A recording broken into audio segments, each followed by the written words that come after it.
Sure, I think there is no excuse.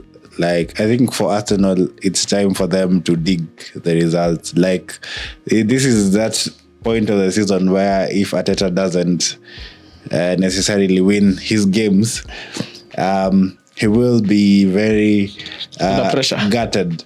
But something is very weird about this whole phenomenon in football, because, like, think about it this way. If, say, there are two teams playing a final, somebody would say they would vouch for underdog, right?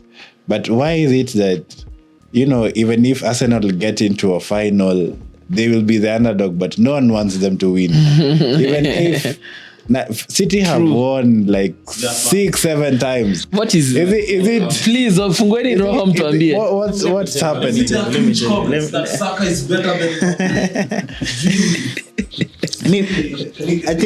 I think for me, I think there's only one problem with Arsenal. Arsenal don't want to sweat it out. Look at the season we won our first trophy in many years. Bro, that season we went all out. We sweated like we were playing our best game, but Manchester United is giving us a run for our money. And bro, truly sweat. So for me, I feel like Arsenal just wants to be presented. Oishe, chukweni. Is that why you hate us? Ati mumetaka sana. Really? You guys, the league must change. Champions every 6 years. Yes. It's not good for the face of the league to have the same champion all over. You guys want mnataka tu to present it. You guys have to sweat it out. And what I'm saying is, Arsenal doesn't show that they want to sweat it out. Arsenal want to win easy, and that's why they lose it. Mm-hmm. So that's why you hate us. Okay, me, I don't hate Arsenal. I just know Arsenal won't win. There is something. Now, I want people in the comments to answer this. There is somebody who told me that the reason people hate Arsenal and Arsenal fans is because Arsenal fans don't take losses with humility. Like, if we lose, instead of us coming and saying, "Hey, bedhe mlituchezea mkatuchapa, tukole tupatane next game," and then you guys get angry the fact that we say that, or when we are playing bad, we say, "But we believe tulikuwa na injuries tukirudi tukosa," and then people feel bad that we are not like taking it humbly. So is it the fact that Arsenal aren't humble? Is it why most teams of other clubs hate us? Is that the reason why? No. Guys got comments about you guys pia mniambie. Exactly.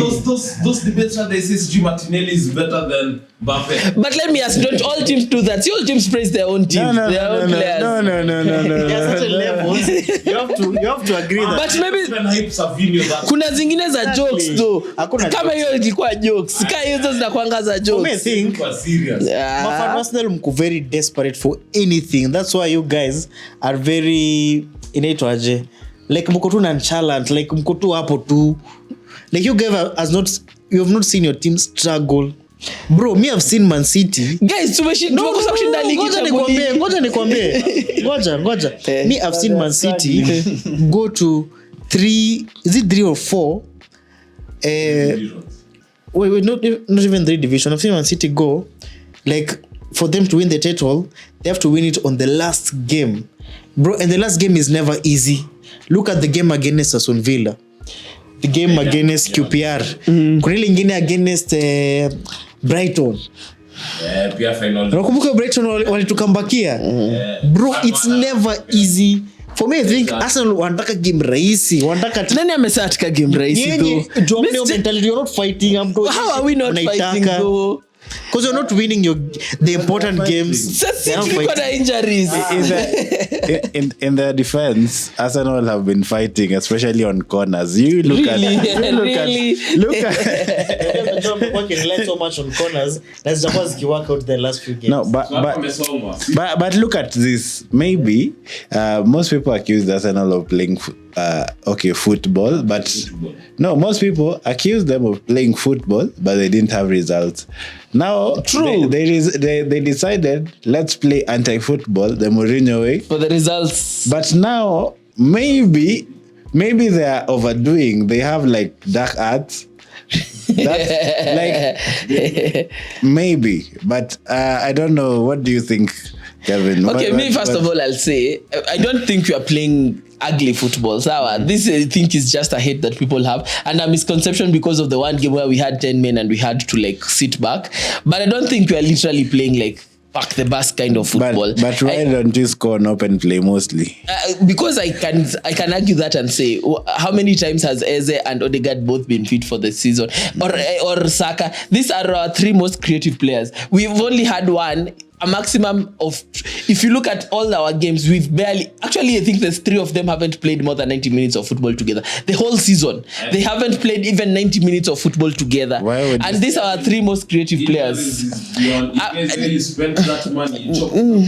No, all I'm saying is, because we didn't know that Odegaard isn't going to be fit, these are things you cannot plan for. Plus, we are not an oil club who can have unlimited amounts of money to buy wherever we want to buy and how we want to buy.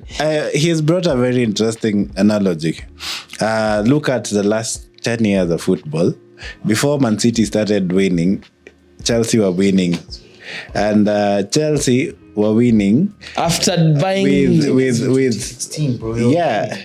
Of course you guys were winning. Now, but Abramovich era became there and we won.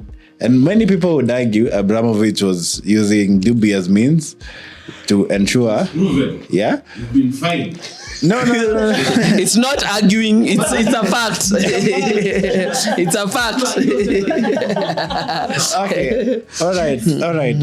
Now, let me argue this. Let me argue about this because they want to argue they are not cheats. Tell me any other team in the league apart from the way Chelsea are doing, and I don't think it's going to last. Where Nico Gonzalez was bought for how many 60-something million? Hey, relax. He was bought. It didn't work out. What did they do during the summer? They went and bought Reinders. What happened? He has not played. He has not started a game in the last 15 games or something. Kituka hiyo nimeona start fulani sijui hasn't started a game in 15 games. And how many is that? Is 70 million. And I hear they now want to go and buy Elliot Anderson. This is 3 players who are being bought for over 70-80 million for 3 consecutive seasons in the same position. Tell me any other club that can afford to do that.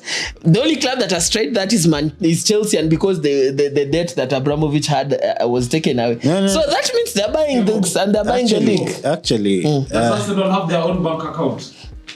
We don't have the amount of money you have. No, we don't have the amount of money you guys have. You can also buy players. No, you have more money than us because you are stealing. No, you have more money. No other club can afford to buy as much. No. You went and bought Goy. You went and bought Semenyo. You are buying more. Listen. That's the point. You're not rich. You are stealing. Listen. You're stealing the league. You're stealing the league. All money. Rules I'm going to 115 charges. 115 charges. Cheki.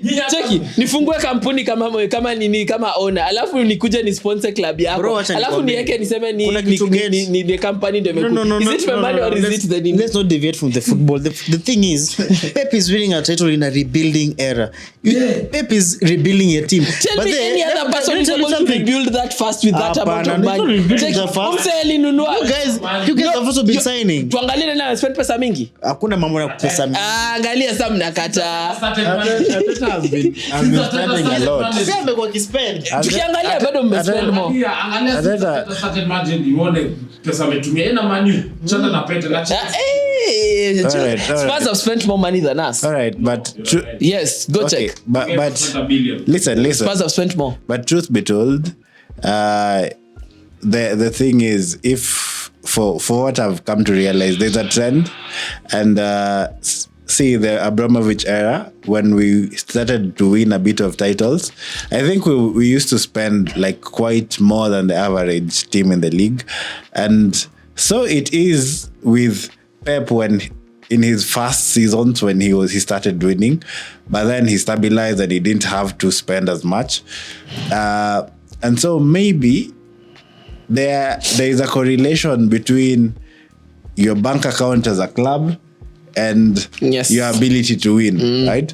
And I'll argue, and here's where I give Man City the props. It's not just that I hate Man City on Oranga as if I just hate. I give Man City the props where even if they are overinflating and spending the money that other clubs cannot afford to spend, they're spending it wisely. Because look at this. Manchester United have had the money. Chelsea have had the money. Where have they spent the money? They haven't even gotten, Tottenham they've not even spent to a quarter of the level Man City has gotten. So in as much as we can talk about Man City spending money and stealing the league and stealing and playing an unfair competition, they are still wise in the money they are spending. Even if they're overspending, they're still spending it wisely. So I can't fault them.